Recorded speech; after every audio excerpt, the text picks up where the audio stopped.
चलो आज फिर हम लोग देखते हैं इसका आगे, है ना। एनसीईआरटी का पार्ट प्रश्न है, पेज नंबर आपका 242। यहाँ पे 3 प्रश्न हैं, तीनों के बारे में देखेंगे। हर आपके वीडियो में हम जो पार्ट प्रश्न होता है उसके बीच में जो अध्याय होता है, जो टॉपिक होता है, वो भी हम बता दिया करते हैं, ठीक है। तो यहाँ पे देखो, इसमें फिर से बताया जाएगा। और पहला क्वेश्चन क्या है वो देखते हैं। पहला क्वेश्चन, किसी विद्युत हीटर में डोरी को उत्पन्न नहीं होगी जबकि उसका ताप अवयव उत्पन्न नहीं होता। तो यहाँ पे देखो क्या बोला जा रहा है कि अगर एक होता है तुम्हारा क्या, हीटर में दो होता है, एक होता है तुम्हारा डोरी और दूसरा यहाँ पे क्या क्या क्या क्या है ना, तापन अवयव और दूसरा डोरी। तो दो चीज़ बोला गया है। तो तापन डोरी क्या होता है बोला है, डोरी जो है वो लाल नहीं होता है गर्म होके, और तुम्हारा तापन अवयव जो है वो लाल हो जाता है जलने के बाद, है ना। हीटर में जब लाइन देते हो तो क्या होता है, लाल हो जाता है। तो वही पूछ रहा है ऐसा क्यों होता है कि तार लाल नहीं होता है बट डोरी जो अवयव है, तापन अवयव है, जो हीटर फिलामेंट लगा रहता है वो लाल हो जाता है, ऐसा कारण क्या है। तो हमको पता है जूल के नियम के अनुसार, हमको क्या पता है कि H बराबर क्या होता है, I²RT, जहाँ पे H जो है समानुपाती होता है किससे, समानुपाती होता है R से। तो यानी यहाँ पे कहने का मतलब है कि इसमें ही ऊष्मा उत्पन्न ज़्यादा होगा अगर क्या होगा, प्रतिरोध ज़्यादा होगा। तो यानी तापन अवयव में प्रतिरोध ज़्यादा होता है और डोरी में जो प्रतिरोध है वो कम होता है। इसीलिए तापन अवयव लाल हो जाता है जल के, और डोरी क्या होता है आपका, लाल नहीं होता। तो यहाँ पे हम लिख सकते हैं तापन अवयव में प्रतिरोध क्या होता है, अधिक। तो तापन अवयव में प्रतिरोध अधिक हो जाता है, इसीलिए ऐसा होता है। और डोरी में क्या रहता है, कम रहता है। डोरी में जो प्रतिरोध रहता है वो क्या रहता है, कम रहता है, ठीक है। तो यहाँ पे सिंपल सा था, इसी पे आपका एक ही नियम पे आपके लागू था कि जूल का नियम है H बराबर I²RT होता है। तो यहाँ पे H जो है वो क्या है, R से समानुपाती होता है। तो तापन अवयव में क्या होता है, प्रतिरोध ज़्यादा है, इसीलिए वो उष्मित हो जाके जल के लाल हो जाता है। डोरी में आपका प्रतिरोध कम होता है, इसलिए लाल नहीं होता। इसको हम जूल का नियम कहते हैं।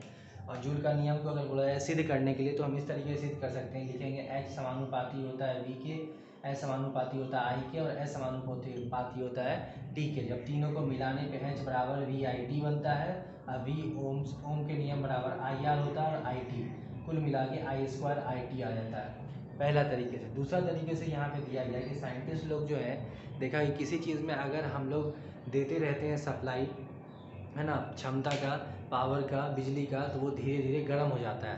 तो उस कारण से यहाँ पे आपका लिखा गया है, जैसे P बराबर VI होता है। तो अगर हम कुछ समय तक इसको हम पावर देते रहें तो इधर भी गुना T कर दिया था, क्या हो गया, ये हो गया H, ये क्या हो गया VIT, फिर से क्या हो गया, जूल का नियम। तो यहाँ पे दो चीज़ आपका दिया हुआ है, इन दोनों तरीके से आप जूल के नियम को बता सकते हैं। तो जूल का नियम अगर बोला जाए परिभाषित करने के लिए तो लिखेंगे जूल का नियम, ये दिखाया गया है, यानी जूल के नियम के अनुसार ऊष्मा जो होता है विद्युत का, है ना, विद्युत धारा के स्क्वायर का समानुपाती, फिर प्रतिरोध के समानुपाती और समय के समानुपाती होता है। अगला क्वेश्चन अब हम देखते हैं।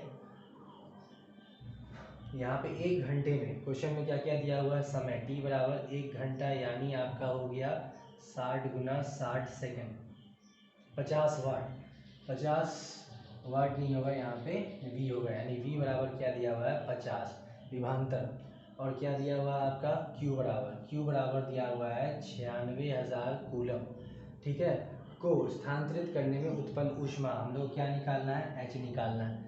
तो फिर से हमारा वही फॉर्मूला आ गया, यानी इस अध्याय में, इस वाले पार्ट प्रश्न में ज़्यादातर क्या है, जूल के नियम के अनुसार ही बनाना है। तो h बराबर हमको पता है क्या होता है, VIT।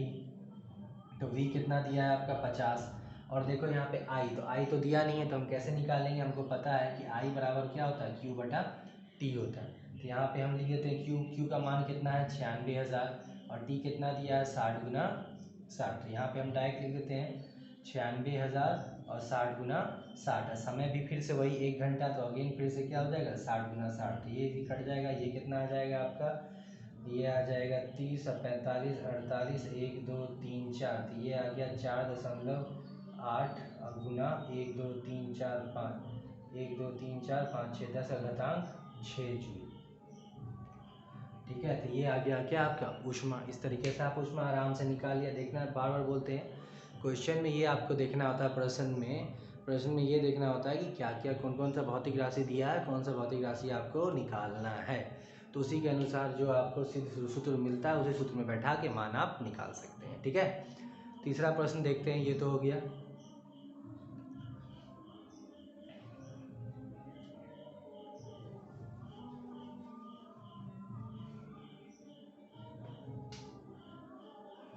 तीसरे प्रश्न में क्या बोला, आर बराबर दिया हुआ आपका 20 ओम, कोई विद्युत स्त्री, आई बराबर 5 एम्पियर, धारा, समय कितना दिया हुआ है एस 3 सेकेंड। फिर से ऊष्मा निकालने के रहता है, H is equal to V I T. फिर से ऊष्मा बोला था हमको, यही सूत्र मिला, सबसे आसान सूत्र। तो आपको यहाँ पे I दिया हुआ है और T भी दिया हुआ है, V निकालना है। तो V कैसे निकालते हैं, फिर ओम के नियम से। V बराबर क्या होता है आई आर।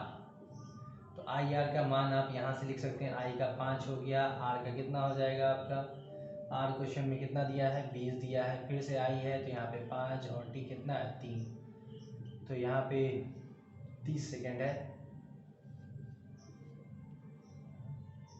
तो कितना हो गया आपका, ये हो गया 100, ये हो गया 150, तो यानी 1.5 गुना 10⁻⁴ जूल। तो घातांक में करके हमने फिर से इसको लिख दिया। ठीक है, क्योंकि 1 2 1 2 3 4 है ना, तो यहाँ पे 4 आता है तो दशमलव आपका यहाँ पे लग जाएगा। यहाँ पे वही गिनते हैं हम लोग, इस तरीके से दशमलव निकाल सकते हैं। तो यानी इस वाले में हम लोग ने क्या देखा, जूल का नियम आपका इंपॉर्टेंट है, अध्याय में है ना, ये आपका आता है, बिहार बोर्ड में पूछा जाता है या यूपी बोर्ड में जो भी हिंदी में आपका होता है।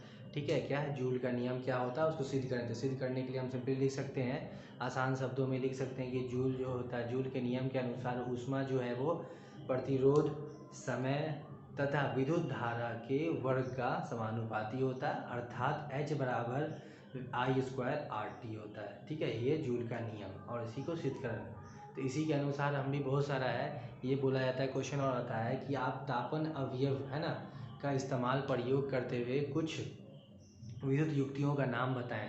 तो जैसे क्या हो जाएगा, toaster, oven, heater, room heater, ये सब चीज़। ठीक है।